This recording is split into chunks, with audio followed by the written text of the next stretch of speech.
Doctor BR Ambedkar Konaseema జిల్లా మండపేటలో నేడు Telugu Desam party భారీ బహిరంగ సభ నిర్వహించనుంది. రా కదలిరా నినాదంతో మండపేట పట్టణంలో నిర్వహించనున్న భారీ బహిరంగ సభకు టీడీపీ అధినేత నారా చంద్రబాబు నాయుడు రానున్నారు. విశాఖ జిల్లా అరకులో శనివారం ఉదయం తలపెట్టిన బహిరంగ సభలో చంద్రబాబు పాల్గొన్నారు. అక్కడ నుండి ఆకాశ మార్గాన ఆయన 1:30 సమయంలో మండపేట చేరుకోనున్నారు. బైపాస్ రోడ్లో టీడీపీ కౌన్సిలర్ చుండ్రు సుబ్బారావు చౌదరి లేఅవుట్లో ప్రాంతంలో హెలీప్యాడ్ ఏర్పాటు చేశారు.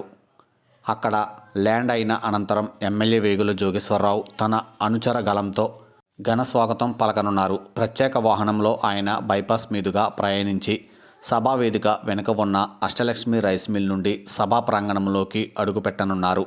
ఎమ్మెల్యే వేగుల జోగేశ్వరరావు ఆధ్వర్యంలో జరిగే భారీ బహిరంగ సభను విజయవంతం చేయడానికి మున్సిపల్ మాజీ చైర్మన్ చుండ్రు శ్రీవరప్రకాష్, టీడీపీ జిల్లా ఉపాధ్యక్షులు వి సాయికుమార్ బాబు, కృష్ణార్జునల మాదిరి బాధ్యతలను భుజం స్కంధాలపై వేసుకున్నారు.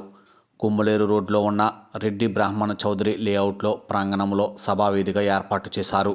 కృష్ణార్జునుల నేతృత్వంలో టీడీపీ నాయకులు సిరంగు ఈశ్వరరావు, మొండి సూర్యప్రకాశ్రావు, చాపల వీరబాబు తదితరులు గత 4 రోజులుగా అహర్నిశలు శ్రమిస్తున్నారు. కుమ్మలేరు రోడ్డు పొడవున ఎడాపెడా ఫ్లెక్సీలు నిర్మించారు. బాబు ఫోటోతో జనసేన అధినేత పవన్ కళ్యాణ్ ఫోటోలు ఫ్లెక్సీలతో కనిపించడంతో జన సైనికుల్లో ఉత్సాహం ఉరకలు వేస్తోంది. మల్లెపూడి గణేశ్వరరావు, ఈశ్వరరావు, సూర్యప్రకాష్, కాసిన కాశీ విశ్వనాథం సభా ప్రాంగణం అంతా టీడీపీ జనసేన జెండాలు కట్టించే పనిలో నిమగ్నమయ్యారు.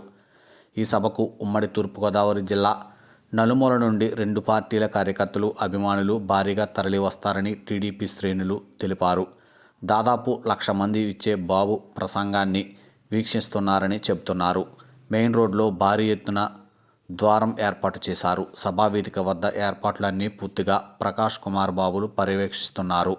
మరికొద్ది గంటల్లో చంద్రబాబు ఇక్కడికి నుండే ఎన్నికల శంఖారావం పూరించనున్న క్రమంలో కాగా ఈ వేదిక సాక్షిగా వైసీపీకి ఎదురుదెబ్బ తగలనుంది. చుండ్రు ప్రకాష్ తన చాణక్యత ప్రదర్శించి వైసీపీలో ఉండే కొంతమంది నాయకులను టీడీపీ వైపు తిప్పనున్నారని సమాచారం. ఇప్పటికే వైసీపీ కౌన్సిలర్లో టీడీపీ జెండా కప్పుకుంటారని తెలుస్తోంది. అదే బాటలో మరికొంతమంది వైసీపీ నాయకులు, కార్యకర్తలు వెళ్లనున్నట్లు వినికిడి.